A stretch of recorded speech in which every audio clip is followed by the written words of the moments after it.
تبارك الذي نزل الفرقان على عبده ليكون للعالمين نذيرا.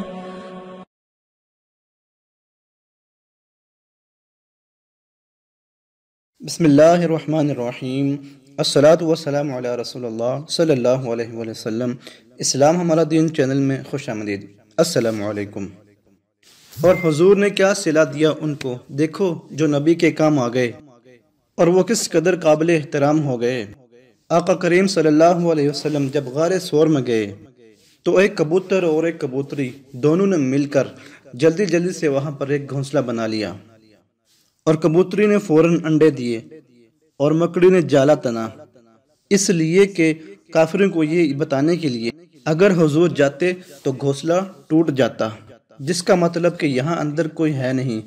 حضور نبی کریم صلی اللہ علیہ وسلم کے اتنے کام آئے وہ کبوتر، تو اللہ نے ان پر اتنی برکت عطا کی کہ کہا جاتا ہے کہ مکہ شریف میں اور مدینہ شریف میں اس وقت جتنے بھی کبوتر ہیں ہزاروں لاکھوں کی تعداد میں، وہ سب ان دونوں کی اولاد میں سے ہیں. یعنی جو کبوتر آپ مدینہ اور مکہ حرم میں دیکھتے ہیں یہ سب انہی کبوتر اور کبوتری کی نسل میں سے ہے جو کبوتر اور کبوتری نے وہاں پر گھونسلہ بنایا تھا. آج دیکھو دنیا بھر میں کبوتر کاٹے جاتے ہیں، کھائے جاتے ہیں، لیکن مدینہ شریف اور مکہ مکرمہ کے حرم کے جو کبوتر ہیں ان کا احترام کیا جاتا ہے. لوگ اپنے اپنے وطن سے دانے لے کر آتے ہیں اور ان کبوتروں کو کھلاتے ہیں. ان کبوتروں نے حضور پر کوئی احسان نہیں کیا جو آج کل کے کبوتر ہیں، بلکہ ان کے اوپر کے امی ابا یعنی کہ ان کی پرانی نسلیں جب انہوں نے ہجرت کی شب آقا کریم صلی اللہ علیہ وسلم کی مدد کی اور انہوں نے انڈے دیے اور گھونسلہ بنایا، تو اللہ تبارک و تعالی نے محبت کا صلہ ان کو یہ دیا کہ تم دونوں میرے محبوب کی حفاظت کا ذریعہ بنے، تو آج تمہاری اولاد کو کاٹا اور مارا نہیں جائے گا، بلکہ مولوی صاحب بھی آ رہے ہیں تو اپنے وطن سے دانہ لے کر آ رہے ہیں کہ ان کبوتروں کو دانہ ڈالنا ہے جو حرم میں موجود ہیں.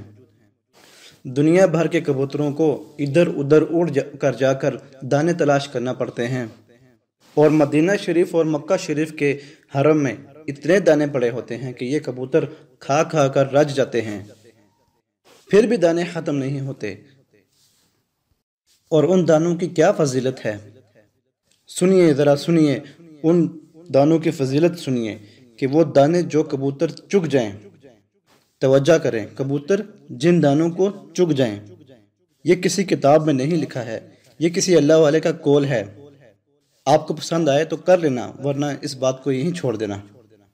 جس کو چگ جائے تو وہ چند دانے آپ اٹھا لیں اور پھر وہ دانے کسی ایسی عورت کو کھلا دیں کہ جو بے اولاد ہے، جس کے ہاں بچہ نہ ہوتا ہو، تو اللہ تعالیٰ ان دانوں کی برکت سے اس عورت کو انشاءاللہ اولاد عطا فرمائے گا. یعنی ان دانوں کے اندر اتنی تاثیر ہے. کن دانوں کے اندر؟ وہ دانے کہ جو حرم میں کبوتروں کے لیے پڑے ہوتے ہیں اور وہ کبوتر ان کو چگ کر جو چھوڑ جاتے ہیں، وہ دانے. یا اللہ، جو محبوب کے کام آئے ان کی اولاد کی چونچ میں تو نے یہ تاثیر پیدا کر دی، تو محبوب صلی اللہ علیہ وسلم کے بچے ہوئے جوٹھے میں کیا تاثیر ہوگی، اور پھر ان کی اولاد کے جوٹھے میں یعنی ان کے جوٹھے پانی میں، ان کے جوٹھے کھانے میں کیا تاثیر ہوگی، کیا برکت ہوگی، اور پھر ان کی امت کے جوٹھے میں کیا تاثیر ہوگی جو رات دن ان پر درود پڑھتے ہیں، ان کے تذکرے کرتے ہیں، ان کے ذکر سے اپنی زبان کو تر رکھتے ہیں. اب جن کے ہاں اولاد نہیں تو وہ یہ ضرور آزمائے ایک دفعہ، کیونکہ نیچے میں آپ کو ایک سامنے اسکرین پر ایک اسکرین شاٹ دے رہا ہوں. ایک بہن کو اللہ کے فضل و کرم سے اس سے فائدہ ہوا ہے کہ ان کے ہاں اولاد نہیں تھی، تو انہوں نے یہ دانے کھائے تو اللہ تعالیٰ نے ان کو جو ہے نا اولاد عطا فرمائی ہے. تو آپ میں سے جو بھی مکہ مدینہ آئے حرم پاک میں، تو یہاں پر تو بہت زیادہ یہ دانے پڑے ہوتے ہیں، تو آپ دانے اٹھا کے لے جائیے. آپ کو کوئی عزیز رشتہ دار دوست کوئی بھی ہے جو بے اولاد ہے تو اس کو آپ یہ تحفے کے طور پر دے دیں اور اس کو کہیں کہ یہ اپنی زوجہ کو یہ کھلائیں. انشاءاللہ اس کی برکت سے اللہ تعالیٰ جو ہے نا وہ کرم کرے گا. اللہ تعالیٰ سے دعا ہے کہ جن کے ہاں اولاد نہیں اللہ تعالیٰ ان کو نیک اور صالح اولاد عطا فرمائے۔ اس ویڈیو کو شیئر ضرور کیجئے تاکہ بہت سارے لوگوں کو اس کا فائدہ ہوگا۔ کوئی یہ وظیفہ کر لے گا، کوئی اس پر عمل کر لے گا اور اس کو اولاد عطا ہو گئی اللہ کے فضل و کرم سے، تو آپ کو بھی اس کا ثواب ملے گا، وہ بھی آپ کو دعائیں دے گا اور مجھے بھی کوئی دعائیں دے گا، کیونکہ میں نے جو ویڈیو شیئر کیا ہے تو اس میں ہم سب کو ثواب ملے گا۔ السلام علیکم۔